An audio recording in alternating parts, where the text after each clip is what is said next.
きい川ですね。河口が。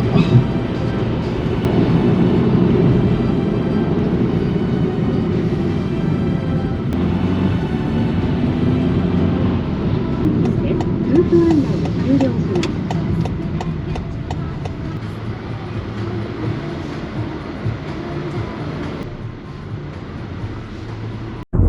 白老町竹浦の海岸に来ました。なんて言いますか、製紙工場の煙突を演望しつつ、山の方に振り返ると、鉄塔があって、国道36号線沿いには太陽光パネルが並んでいました。1970年7月、ここに道内初の本格的サーキット、北海道スピードウェイハイスコがオープンしました。その具体的な場所ですが、あちらの高台、雲の影から現れた広大なソーラーパネルのあたりになります。P のマーク、丸いテールライト、プリンス 2000cc、15年、プリンススカイライン 2000GT、もともとスポーティーなファミリーカーだったが、第2回日本 GP 参戦のため、グロリア用直録 SOHC エンジンを搭載。125馬力のスカイライン GT が一瞬180馬力のポルシェを抜いた。66年、プリンス R380。ミッドシップ搭載の直録 DOHC2 リッターエンジンは200馬力を発揮。テールライトはスカイラインのデザインを踏襲。66年第3回日本グランプリ。トップを走るプリンス砂子の R380 はラップ24でポルシェに抜かれた。ポルシェのコーナーでクラッシュ。プリンスが優勝。プリンス R380 の砂子大石がワンツーを取った。3位はトヨタ 2000GT の細谷だった。新型スカイラインは角張ったセダン。箱のような形でテールランプも四角。しかし運転席にはスパルタンな雰囲気が漂う。実は R380 のエンジンをベースにした S20 型2リッター直録 DOHC エンジンを搭載しているのだ。スカイライン GTR。R は R380 のレーシングスピリッツの継承なのだ。羊の皮をかぶった狼とも呼ばれた。69年5月、JAF グランプリ、富士スピードウェイ、ピスコ。この日、スカイライン GTR は初めて実戦に投入された。ライバルは左のトヨタ 1600GT。ピスコの30度バンクに全車突っ込む。トヨタに猛追する日産勢。トヨタがトップでゴールしたが、進路妨害の理由によりペナルティを負い、日産スカイライン GTR が初の勝利を挙げた。69年10月、日本グランプリ、場所は同じくフィスコ。寺西選手はツーリングカーとしては驚異的なタイム2分10秒08を記録。三つどもえのままゴール。果たして勝者はなんと3台とも日産スカイライン GTR だった。観客席にどよめきが混じった歓声の声が上がる。こうして GTR は栄光の50勝の道を突っ走っていく。GTR の S20 エンジンは別のスポーツカーにも搭載された。それはフェアレディ Z、最上級グレードの Z432 だった。車は GTR とともに日産のイメージリーダーを担っていく。60年代の白老町、目立つのは製紙工場くらいです。私が立っていたのは海岸のこの後。69年4月、大阪の坂田工務店の代表者らが計画書を携えて白老町長に面会。220ヘクタールの土地に5億5000万円で展望台、ホテル、従業員宿舎などを建設し、翌年は温水プール、熊牧場、乗馬クラブ、子供の国、熱帯植物園などを設けると説明。6月に着工。高台は平地となった。70年6月、高さ50メートルの展望タワーが出現。その周囲に全長3キロ、全国6番目、本土初のサーキット、北海道スピードウェイハイスコが完成。タワーのそばには巨大なアイヌの村長像がありました。白老町のアイヌの深い歴史に敬意を表したものと思われます。ハイスコはオープニングレースに日産のワークスチームを呼ぼうとしますが、日産がグランプリ不参加という波紋が起きます。しかし、道内の日産自動車販売店が本社に掛け合い、ワークスチームの招聘にこぎつけます。7月5日のオープニングレースには1万5000人の人が詰めかけ、国道36号線は渋滞となりました。温泉地区のモーテルは満室となったそうです。これはオープニングレースのリーフレット R380 と Z432 がフィーチャーされていました。レースは JAF ルールに準拠し、日産スポーツカークラブ SCCN の主催のもと開催された。大会名誉会長に浅利町長、名誉副会長に坂田ランド社長と港 SCCN 顧問、大会会長は JAF 委員長等を務めた田原健一郎氏であった。ハイスコの全長は 2.55km、直線部は 800m。高速コーナー主体だが、矢印の部分ではクリッピングポイントをつかみにくく、そのまま S 字に突っ込むテクニカルな側面もあった。オープニングレースのレースクイーンは、斜里町出身の今野奈美子さん20歳、札幌ジェンヌとしても活躍していた。メインのスポーツマンレースの出場者は、CCN の高橋砂子、年本といった有名ドライバーのほか、道内各地から出場者があった。日産車のほか、オースチン、スバル、コーナー、ホンダ、パプリカが出場した。ストッカー部門には、セドリック・グロリアを操る SCCN 関係者が多く出場したが、その中に寺西、鈴木の名前があった。思い出してほしい。前年の日本 GP で見せた圧倒的な彼らの走りを。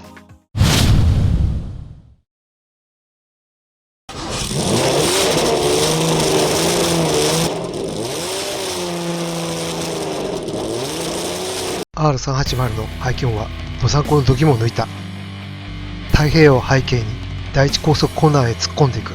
地を這うような車高のレーシングマシンが疾走する。今では考えられない林間からの観戦。2台の R380 を箱スカ GTR が追う。ゴール。優勝したのは日産ワークスのエース高橋邦光選手。2秒差で2位となったのは砂子義和選手。第3回日本 GP でポルシェを下したあの砂子選手でした。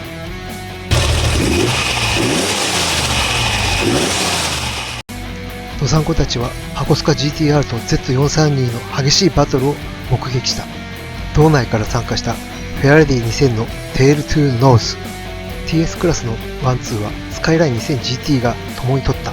1位はハイスコの専任講師の須田選手、2位は日産レーシングスクールの校長辻本選手だった。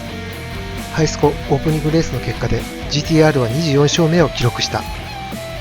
GTS クラスは2位と5勝の差をつけたフェアレディ Z432 がぶっちぎりの1位。運転した利森選手は前年の日本 GP で大活躍した。ストッカークラスでは日産ワークスのセドリックが上位を独占した。1位は鈴木誠一、2位は小沼三郎だった。鈴木選手は中南部の東名自動車を経営。小沼選手は建設会社の社長でもある。セドリックはクラッシュ。前年 GTR で活躍した寺西選手だった。表彰式ではレースクイーンの奈美子さんが勝者を称えた。テレビで見たことはあるか、本物初めてという若いカップルなど、この日の好天気ですっかり日焼けし、足を棒にしてコーナーからコーナーへと歩いたものだ。初出場者のあるいは観客たちの胸に灯されたモータースポーツの日は今後おそらく消えることはないだろう。北海道のモータースポーツの聖地ハイスコ、そこに立ってみたい。今いる海岸から山の方に行けば到達できるはず。国道から町を通って山を登っていけばあの高台に到着できるはず。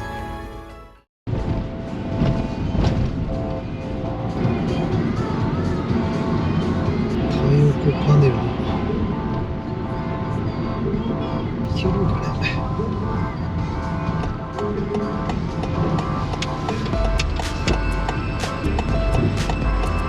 よいしょ。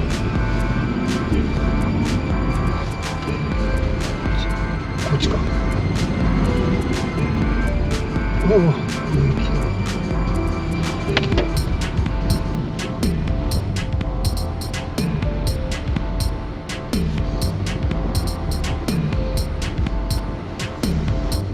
ダメでした。よ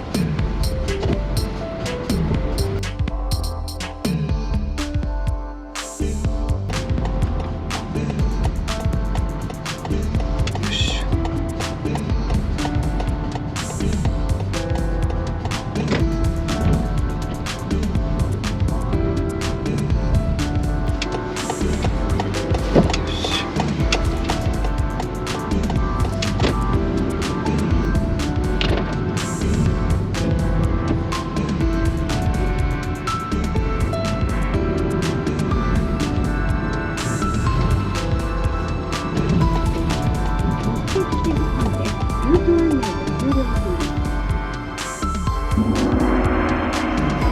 白老プリンスランド株式会社大倉屋とある。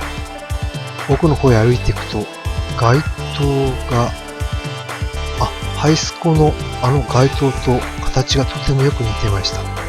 さらに奥へ行くとレストランいや、クラブハウスのような趣の建物がありました。ここで大蔵屋の名前で立ち入り禁止の看板がありました。立ち入り禁止の手前にロータリーがあり、公園のような趣で、地図を見ると山道を登っていけばハイスコア鉄地に行けそうでしたが、白老プリンスランドと関連しそうな73年5月の記事を見つけた。ハイスコアゴルフ場に。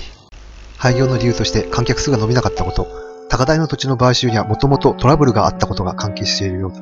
ハイスコの土地は日産自所、そしてスポーツ振興株式会社に渡り、ゴルフ場が建設されることになった。オープニングレースを報じた平凡パンチは、冬の雪のこと、東京からの距離を理由に挙げ、ハイスコの営業が難しいことを予言していた。白老プリンスランドは、サーキット跡地に建設予定だったゴルフ場、あるいは関連レジャー施設と推察された。しかし、ゴルフ場建設も頓挫。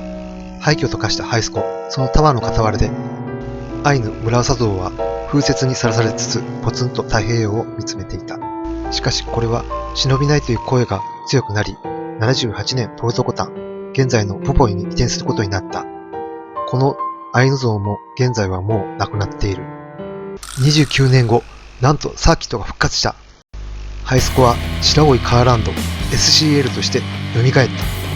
往年の本コースのほか、ドリフト走行等の練習ができるショートコースも設けられた。